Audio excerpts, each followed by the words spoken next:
جانتے ہو اللہ تعالیٰ ہمارے اعمال کی کوانٹٹی کو نہیں دیکھتا بلکہ وہ ہمارے اعمال کی کوالٹی کو دیکھتا ہے، اور ہمارے اعمال کی کوالٹی کو ڈیفائن ہماری نیت کرتی ہے۔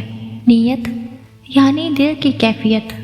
ہو سکتا ہے تم اپنے مال میں سے کسی کو صدقہ و خیرات کر دو، تم اپنے مال کی قربانی دے دو، کسی سے مسکرا کر سلام لے لو، کسی بزرگ سے عاجزی سے پیش آؤ، کسی بیمار کی عیادت کرو، مشکل کی گھڑی میں کسی کے کام آؤ، اور تسلی کے دو بول بول دو۔ کوئی کھانے کی چیز ہمسائے یا عزیز کو بھیج دو، کسی کے دکھ اور سکھ میں شریک ہو جاؤ، غم میں کسی کو دلاسا دے دو۔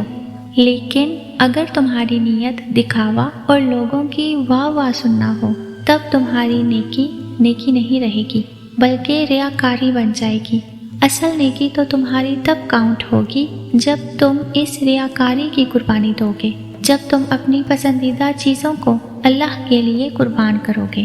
نیکی کے مقام تک تم تب ہی پہنچ سکو گے جب تمہارا مقصد صرف اللہ کی رضا حاصل کرنا ہوگا۔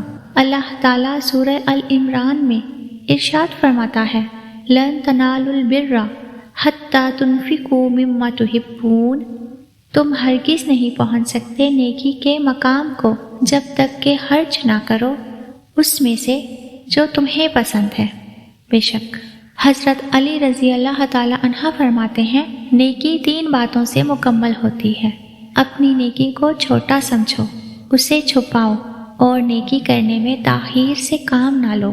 یاد رکھو، اگر آپ اللہ کی مخلوق کو آسانیاں دے رہے ہو نا، تو ہو ہی نہیں سکتا کہ اللہ تعالیٰ آپ کو سوچ، فکر، رزق، عمل اور علم میں آسودگی عطا نہ کرے۔ سبحان اللہ۔